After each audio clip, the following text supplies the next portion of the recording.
Sébastien Lecornu, ministre français des Armées, débarque aux États-Unis. Et c'est un fiasco glacial.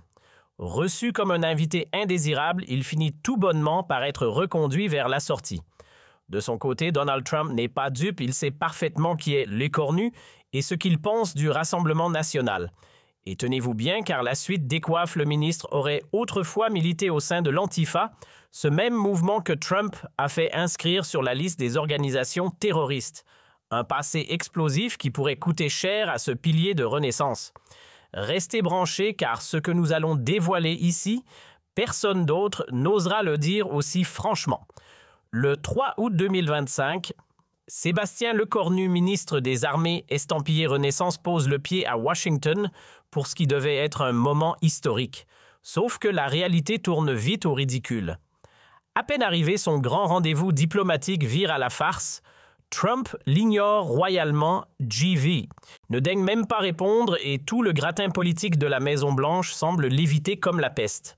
Au final, au lieu de serrer la main des puissants Lecornu se retrouve à discuter budget avec Scott Bessent, un obscur sous-secrétaire au Trésor dont personne ne connaît le nom. Une humiliation en bonne et due forme, l'équivalent d'envoyer un chef d'État débattre de géopolitique avec le maire d'un hameau oublié. Dans le grand théâtre de la politique mondiale, Sébastien Lecornu joue un rôle de figurant sans poids, sans panache. Il tente pourtant de se donner de l'importance. Renforçons nos liens avec Washington, la coopération directe est essentielle, déclare-t-il avec sérieux. Mais qui peut avaler ça sans sourire du côté de Trump? On a déjà tourné la page, ni lui ni ses proches ne le prennent au sérieux. Il faut dire que Lecornu, tout comme le gouvernement macroniste qu'il incarne, n'impressionne plus personne de l'autre côté de l'Atlantique. Pour les Américains, la France s'est muée en donneuse de leçons arrogantes, brandissant sa morale pendant qu'elle s'efface de la scène politique et économique mondiale. Pendant que Donald Trump affiche une poigne d'acier, booste l'économie américaine et défend les intérêts de son pays avec une détermination sans faille, la France macroniste, elle s'enlise dans la paperasserie, la mollesse et les illusions idéologiques. Et tenez-vous bien, au lieu de reconnaître la gifle diplomatique, Sébastien Lecornu choisit l'attaque. Devant un parterre d'investisseurs à Washington, il tente de vendre la France comme l'antithèse du modèle trumpien. Incroyable, mais vrai selon lui.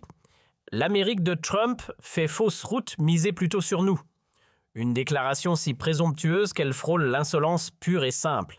Pendant que Trump libère l'économie américaine du carcan administratif et propulse le pays vers une croissance vigoureuse, Sébastien Lecornu lui tente de séduire les investisseurs avec une France croulant sous les dettes et noyée sous les règlements.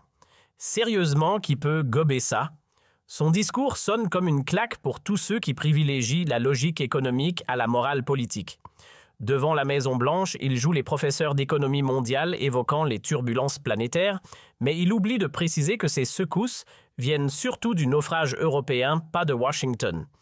Tandis que Trump se bat pour la prospérité, les emplois et la puissance nationale, Paris et Bruxelles se perdent dans la paperasse. Lecornu lui ressasse les mêmes mantras multilatéralisme, souveraineté, européenne des formules creuses, qui ne trompent plus personne. L'Europe a quitté la partie, seuls les forts siègent à la table des maîtres du monde. Trump l'a compris depuis longtemps. Lecornu lui cherche encore la porte d'entrée. Rien n'illustre mieux le décalage de Sébastien Lecornu que sa croisade contre la dérégulation économique prônée par Trump. Pendant qu'il dénonce le libéralisme américain, le compteur de la dette française s'emballe 5 000 € s'évapore chaque seconde. 10 secondes, 50 000 € de plus sur le dos des contribuables. Et tout cela fruit de 7 années de gestion hasardeuse sous Emmanuel Macron qui a fait grimper la dette publique de plus de 300 milliards d'euros. Devinez qui réglera la note. Pas lui évidemment trop occupé à expédier des milliards vers l'Ukraine. Pendant ce temps, les Français étouffent. Les impôts s'envolent, plus de 127 milliards, rien qu'en TVA, impôts sur le revenu et taxes diverses. Les salaires fondent comme neige au soleil et le caddie de course coûte désormais 22% de plus qu'il y a 3 ans. Une spirale infernale payée par ceux qui travaillent, pendant que d'autres donnent des leçons. L'insécurité explose, les tentatives d'homicide bondissent de 7%. Les agressions sexuelles suivent la même courbe et le trafic de drogue gagne encore du terrain. En à peine un an, les jeunes sombrent dans l'addiction numérique, les retraites vacillent et les usines tirent leurs rideaux l'une après l'autre. Pendant que le pays s'écroule, l'État vide les poches des citoyens pour alimenter sa propre machine infernale. Pourquoi cette autodestruction organisée? La réponse tient en un mot: l'argent. Emmanuel Macron et son cercle rapproché s'enrichissent à coups de deals discrets d'informations privilégiées et de vente du patrimoine national. Pourquoi freinerait-il? Le système est trop lucratif et la population paralysée par la peur ou la résignation reste muette. Ceux qui ont osé défier ce cercle doré l'ont payé au prix fort. Soyons lucides, rien n'est prêt de s'améliorer. Les prélèvements continueront d'augmenter, l'insécurité va s'étendre et votre porte-monnaie se videra toujours un peu plus. La solution qu'on vous propose: pensez d'abord à vous et à vos proches. Gagnez davantage, mais comment? Travaillez davantage, enchaînez les heures sup. Ce n'est pas la panacée, prendre un second emploi. Vous n'en avez plus la force, tentez l'illégal et finir en cellule impensable. Pourtant, il existe une alternative légale simple et peu connue. Dès aujourd'hui, vous avez la possibilité de commencer à reprendre le contrôle face à ce système qui vous presse comme un citron. Nous avons regroupé toutes les clés dans un canal privé sur Telegram. Rejoignez-nous gratuitement sans tarder avant que la fenêtre d'opportunité ne se referme. Outre-Atlantique, certains s'inquiètent de la fragilité des banques régionales. Trump lui choisit la voie de la liberté, moins de règles, plus d'air pour les entreprises.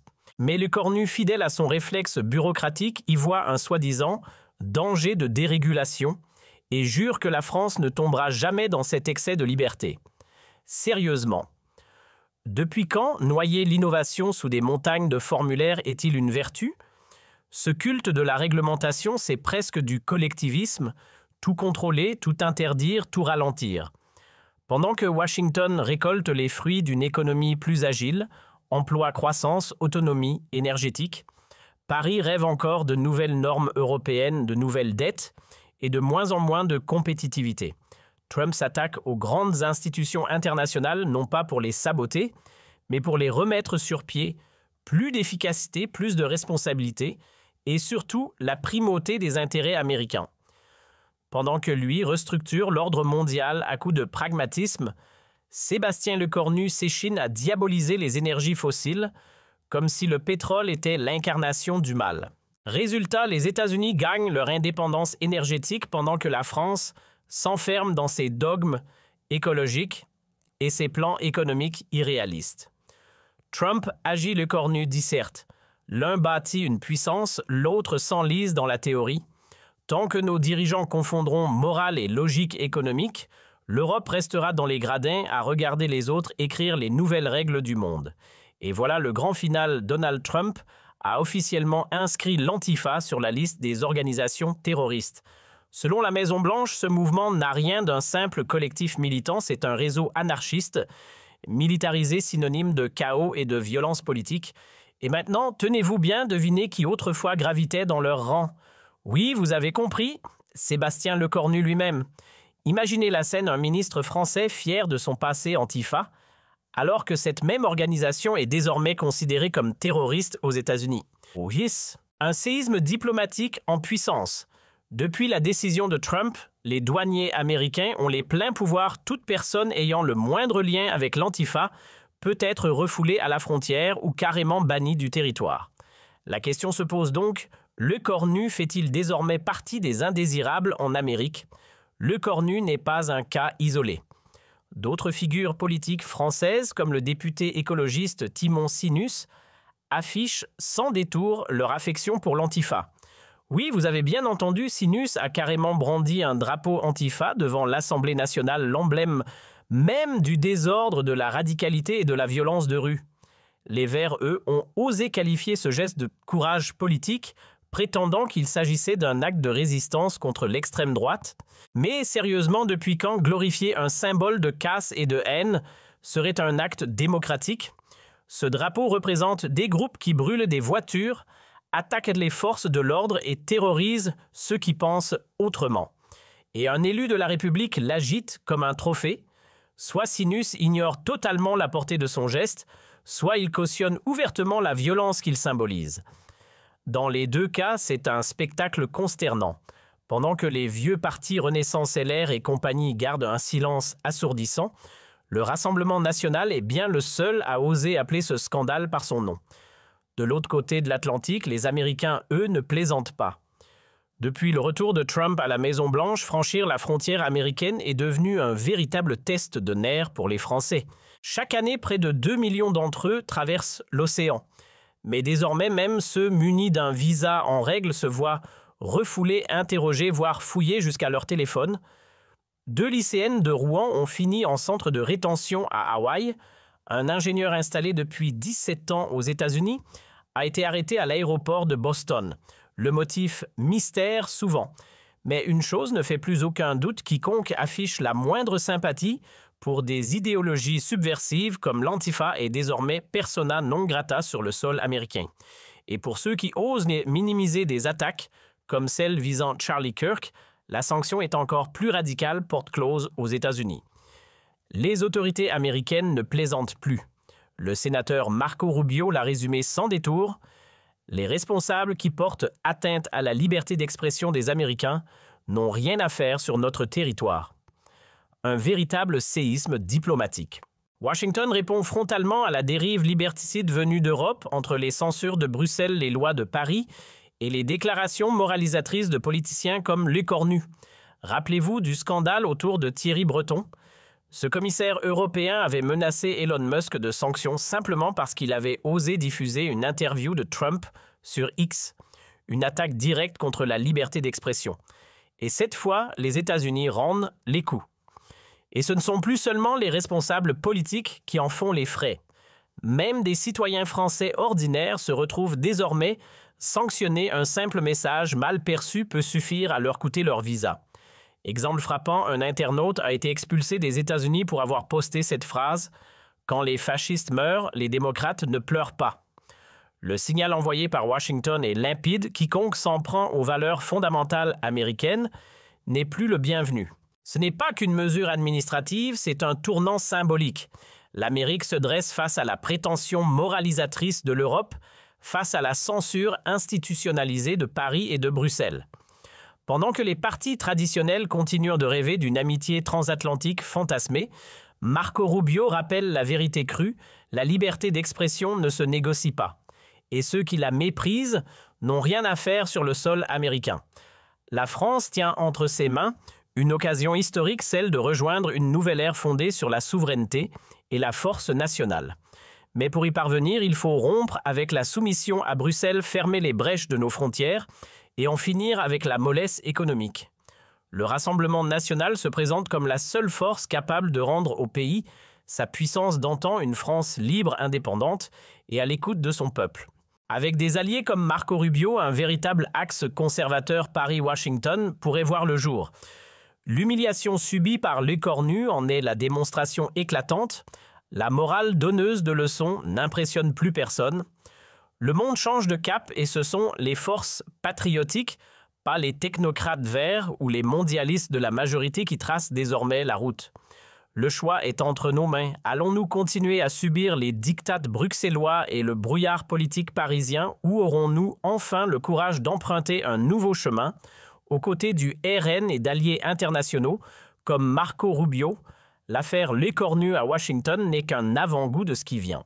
Son passé Antifa marquera-t-il la fin définitive de sa carrière? Les États-Unis lui fermeront-ils réellement leurs portes? Et surtout, le Rassemblement national réussira-t-il à libérer la France de cette impasse historique? Dites-nous ce que vous en pensez dans les commentaires, abonnez-vous et activez la cloche pour ne rien rater ici. Chaque jour, nous mettons en lumière ce que d'autres préfèrent taire. Partagez cette vidéo pour que la vérité circule et on se retrouve très vite pour la suite.